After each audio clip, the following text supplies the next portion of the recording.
Hello, and welcome to the Dom Vec podcast. Today's guest on the College Creator Series is none other than Jamison McDivitt. The Pennsylvania native attends the University of Florida, where he works as a creative videographer for the institution. Being in a fraternity, as well as on Florida's club lacrosse team, are just some of the extracurricular activities that McDivitt is involved with on campus in Gainesville.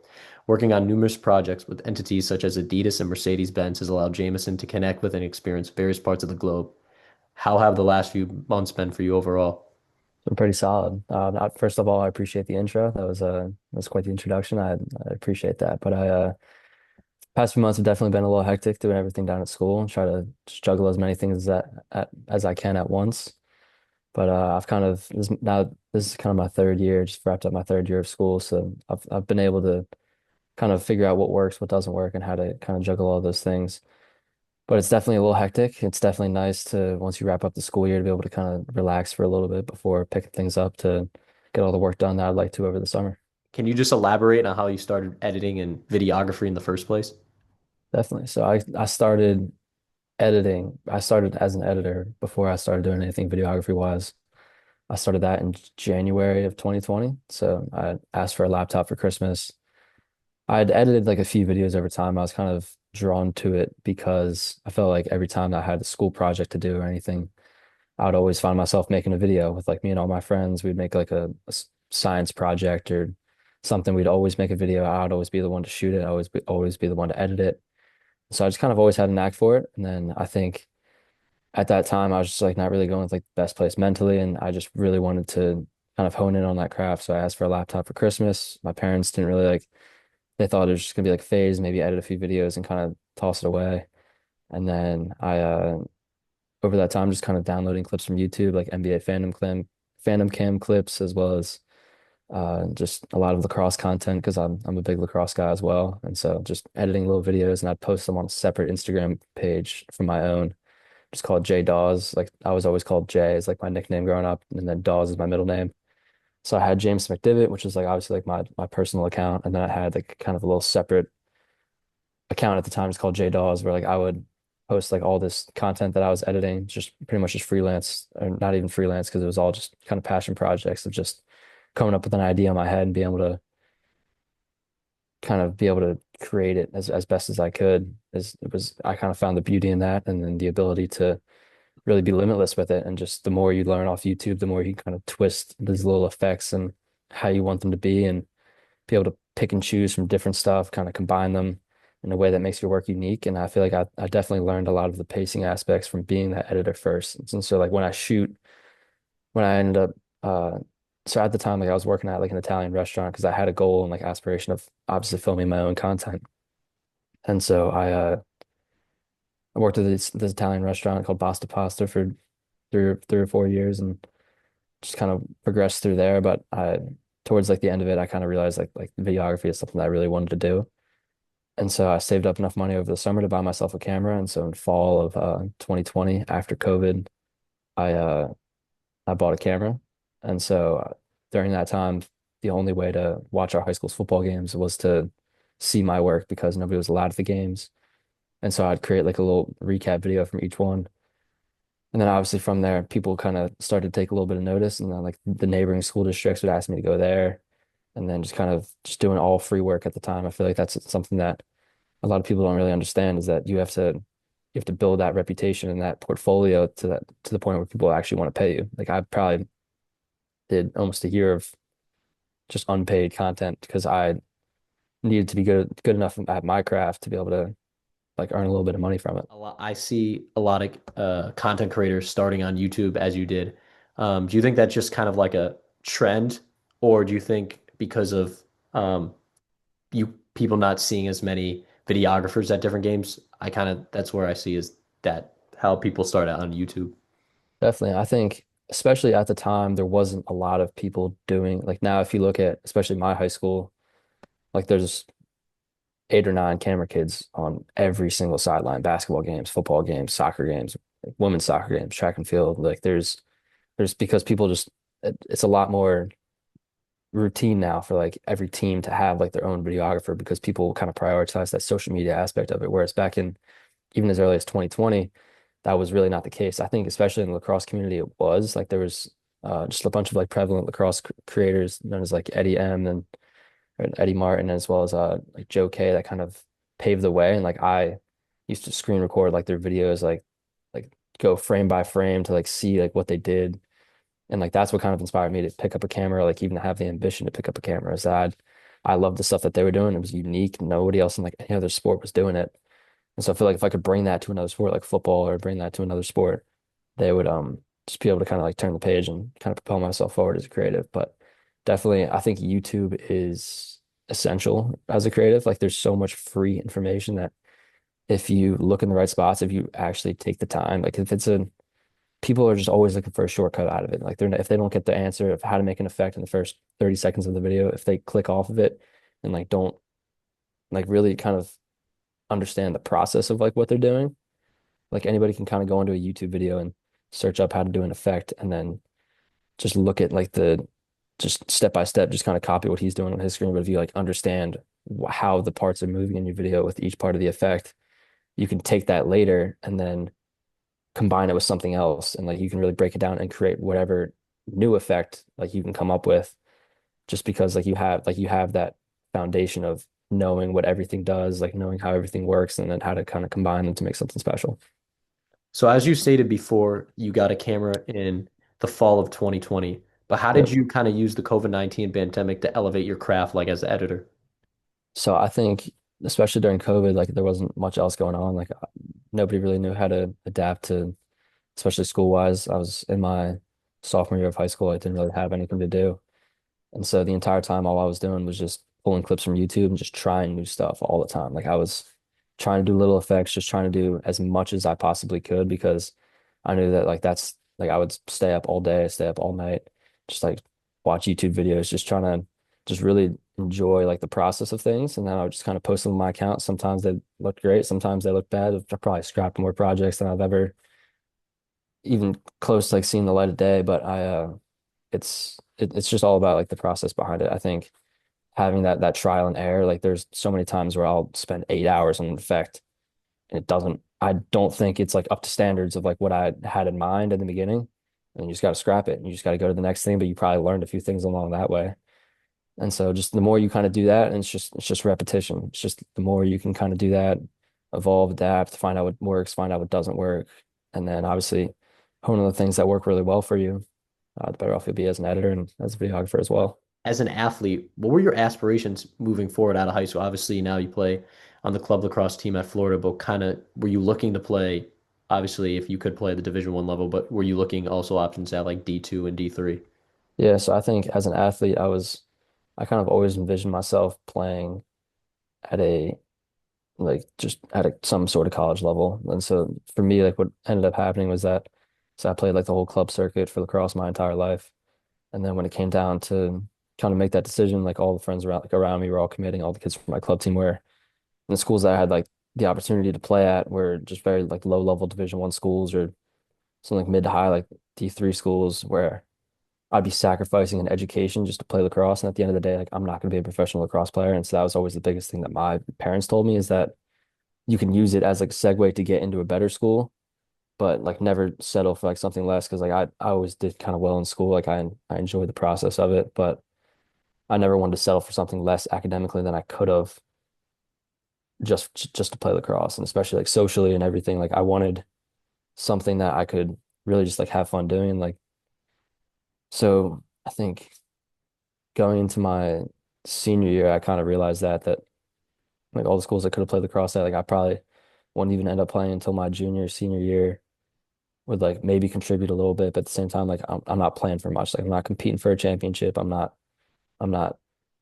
all I'm doing is just like sacrificing education, social life, everything else. And so that's when I kind of looked more into the club scene and especially at the MCLA Division 1 level, like it's extremely competitive because a lot of people have that same mindset that I did, is that you don't want to sacrifice that stuff. So you go to a school like Florida, you go to a school like Liberty, you go to kind of like all these institutions where they treat it like a like pretty much like a D3 team. So like we practice 3 to 4 days a week, 2 hours a day. Like it's mandatory. You can't skip. Like there's a coaching staff. Everything's like very fine-tuned. Like they'll send out a practice plan before. Like we travel as a team, we hang out as a team afterwards, and Like it's very people kind of make up this misconception that it's just like a beer league, like you can kind of do whatever you want. But like it's if you skip practice and like you lie to coach, like you're off the team. Like there's really no time for like you really don't have much leeway with it. Like obviously they'll accommodate for you because like we don't get accommodations as like being athletes at Florida because we're not like varsity athletes there. But so you kind of really have to make your own schedule. You have to if you have a test to study for, you have to obviously allocate the time that 7 to 9, Monday, Tuesday, Wednesday, Thursday. Like I have practice. Like I can't study during that time. So like you kind of really have to figure out what works for you as a student. And obviously just that takes a lot to get used to. I think definitely freshman year at Florida, I was a bit overwhelmed because I was doing kind of everything all at once. I was uh actually I'll go back to senior year of high school, like kind of why I chose Florida in the first place was that I so after I realized that I didn't want to sacrifice like a good education to go to college. So I kind of was just looking at big time SEC schools. I wanted to have a big brand like to kind of support my work as a creative. So I feel like that helps a lot, even though like as bad as it is to say, like there are extremely talented creatives that like, are at very small schools that their work just won't see it won't get the eyeballs as a big school like Florida does because Florida has that logo, that Gator, it's iconic. It kind of transcends sports. You can show that to somebody that's never seen a college football game and they'll probably know either like the Florida or the Gators or like they've heard of it before. And I think that's something that if you're just scrolling down your page, like you can see that and you can click it and it attracts eyeballs. And so like I wanted something like that. Like I think the best place to find that was kind of in the SEC. And so that's kind of when I was applying to schools, all I was applying for is like just big time SEC schools. I wanted to have that brand to kind of back my work. And so I didn't really have much anticipation when I was applying to Florida. I didn't know it was a good school academically. And so it was the last day of applications were due. Wasn't really looking too much into it. I just thought the colors were cool and I liked the alligator. And I was like, it's $20 on Common App. I don't have to write another essay. Let me just throw that on there.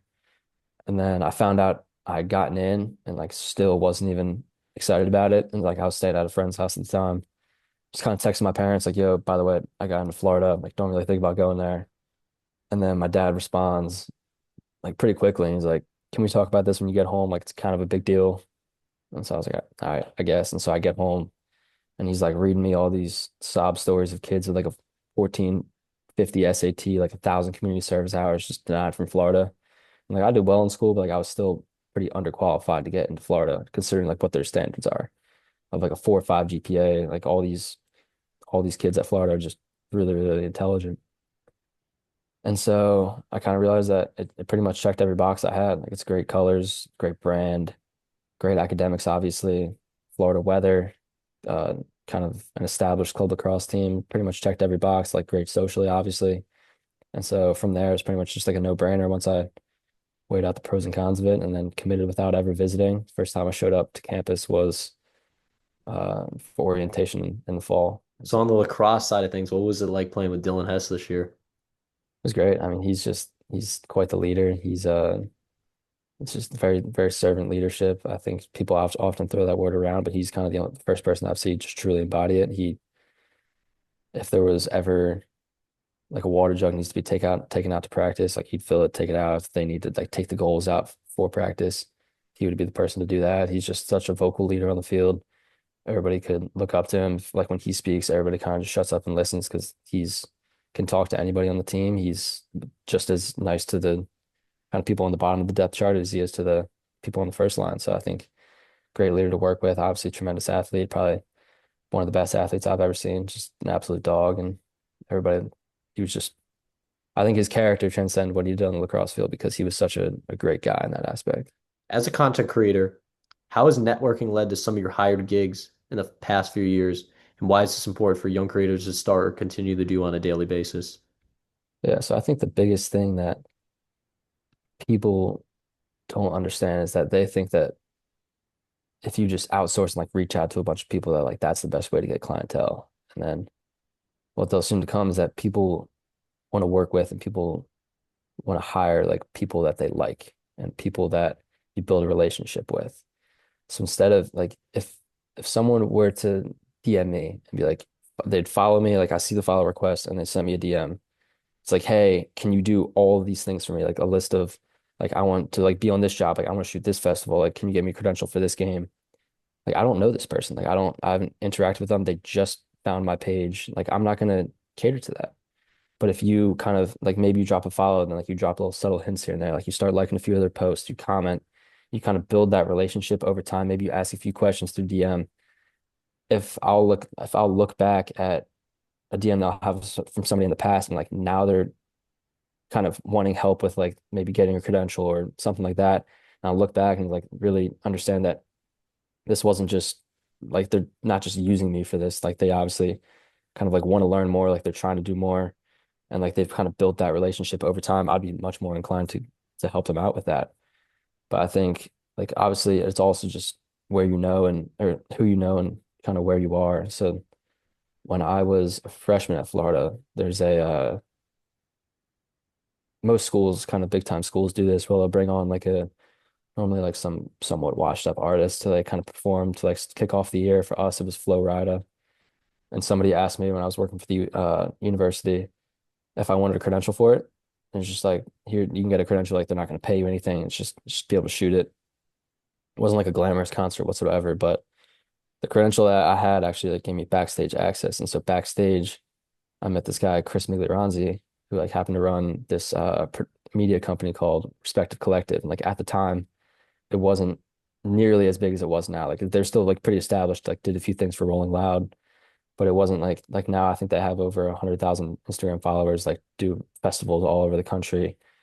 At the time, like I just kind of chopped it up with him backstage and like we just kind of grew like a relationship from there and like we keep in touch every so often. Just like that's another thing as well, is just keeping in touch with people that can not even like help you out, but also just like just forming that genuine relationship of like every so often, like if you haven't talked to somebody in a while, just like shoot them a quick text, like, yo, what work you been up to? Like, what are you doing right now? And if you just kind of build that over time, they're gonna think of you when they're looking for a videographer or like any type of creative to just kind of take over a project. And so like a year or so went by, and then he reached out to me, like asking if I wanted to shoot this music festival out in Seattle. It was like the first time music festival. And so I did that. I did pretty well with them. And then the following year, I shot Rolling Loud in Los Angeles. But it all started from that unpaid, just I wanted a credential to shoot this flow ride. I met him backstage. So like everything obviously kind of happens for a reason, but networking and continuing to build on those relationships that you initially make is always the biggest thing. And like the biggest way that I've been able to kind of build that clientele. Kind of going off, obviously the concert wasn't a sporting event, but what is it like to work for the creative team at UF So overall? there's kind of two separate entities with the University of Florida. With the University of Florida, there's the UAA, which is like every sport besides football, or like they have like a little hand in football, but like not really too much. Oh, 1 second. Then there's Florida football, which is kind of a little bit separate, like it's its own separate entity, different offices. And so I worked for the UAA like freshman year. It's just like an unpaid internship. They'll be able to like kind of supply all the things that you need. It's like pretty much like a starter if you're starting out as a creative. So you're able to, if you don't have a camera, like they have some there that like you can take to games. Like you kind of had to work your way up. Whereas like in the beginning, like I wasn't like a lot of people think that you can just kind of work for like a creative team and then just be on the sideline at a football game. Like for that entire fall, I shot one half of football and it was like a noon game against Mizzou. But like I still had to work to get there. Like I had to like if there's like a Jumbotron video that needed to be edited, like I would stay up until 4 in the morning and like make sure it was like the best video that like they had ever seen. If like they needed a recap video from like women's gymnastics media day, like I would do like all of like the little nitty gritty stuff at Florida because I wanted to be that person that was like running out with the team. I wanted to have make them trust me to like get the shot that I needed to. And so you build that trust by just continuing to do it over and over and over again. And so I've been able to from there just obviously build that trust. And then in that fall, I was able to kind of like shoot basketball games on my own, like kind of turn my own recap video. What was the initial question? It was, oh, how is it there? So working with the UAA is like obviously very like you have the resources there. Like it's much more developmental for a student. Which Whereas games or moments have stood out the most to you in your career? so I think definitely. Uh, first basketball game I shot was freshman year. That was just a great experience. It was just home opener, Florida against Stony Brook. Kind of blew them out, but that was kind of very cool to kind of see that all the work that like I'd put in for, like throughout that fall kind of paid off. Like I was able to be at that game as a shooter. They trusted me with that.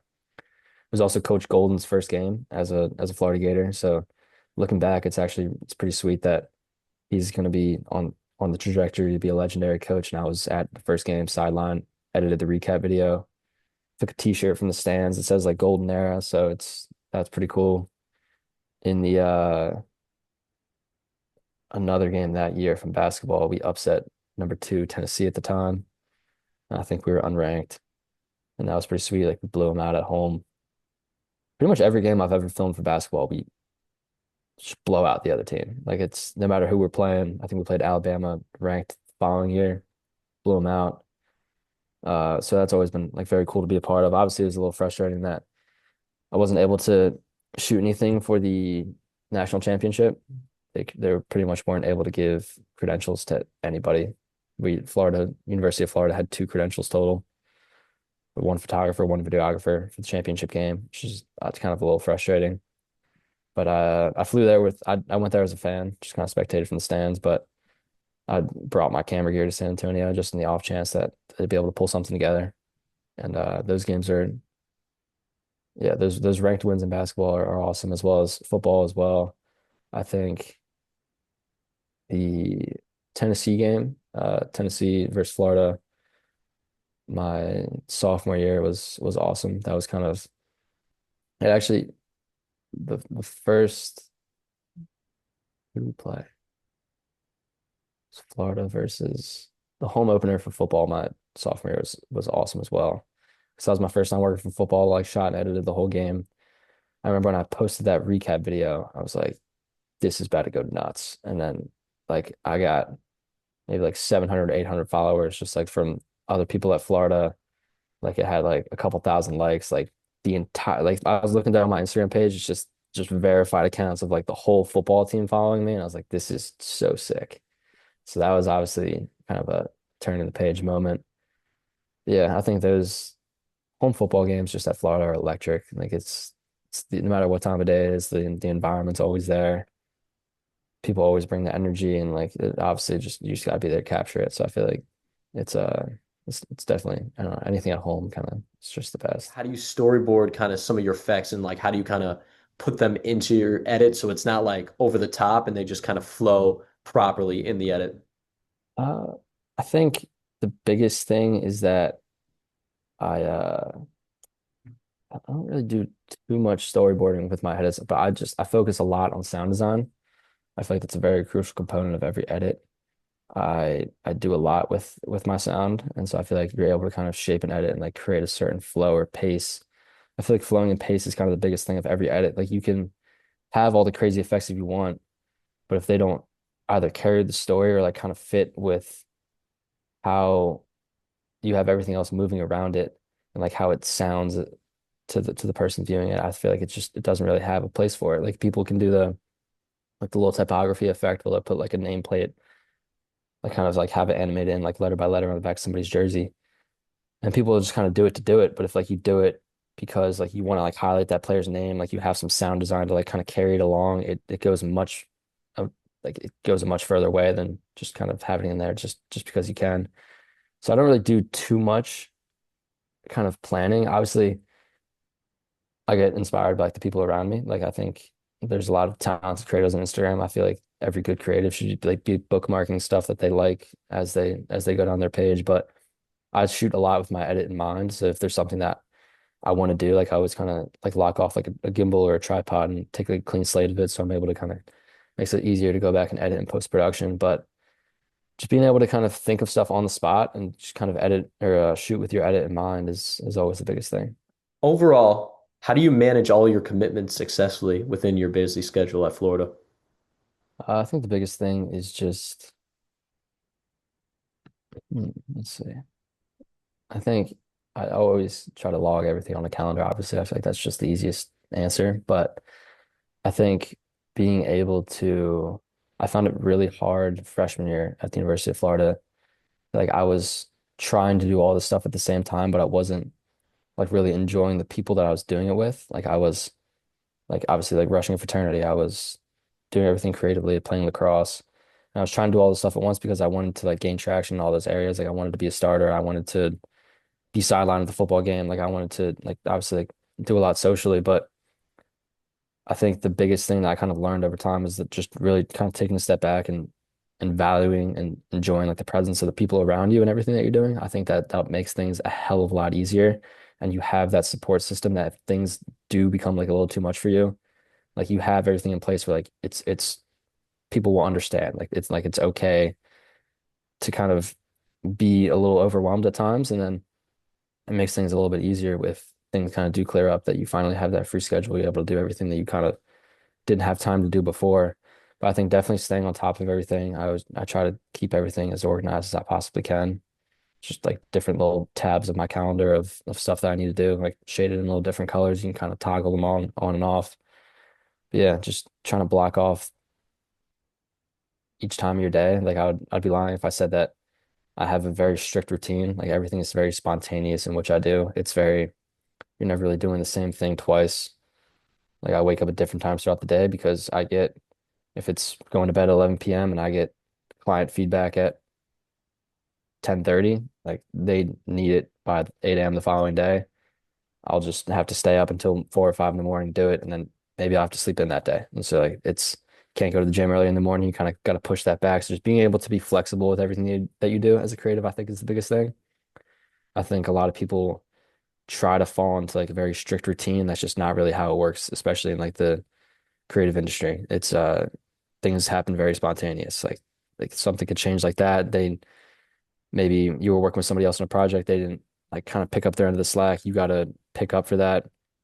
Maybe like you get client notes and they were a little late getting them and you have to still turn around by the same time. Like the world is still spinning. You still got to do it even though you didn't have as much time as you anticipated. Like you have to fill that time that you weren't able to work on it with something else and then just be able to like adapt and go from there. So it definitely gets a little frustrating at times. Like I definitely don't sleep as much or as well as I should because I have a lot of stuff to do, but I think it'll all pay its dividends sometime down the road. It's just kind of what you got to do when you're young as a creative. I think just being hungry and being on time is the biggest thing that you can do as a creative. People obviously, like I said before, like people want to work with people that they like, and the best way, the easiest way to make somebody like you is to just don't be late. Like don't be late. Don't say or like lie about how like things are coming along in a project. Like if I have an issue of like I can't do this effect that I said I could before, like you got to be able to communicate with other people. You have to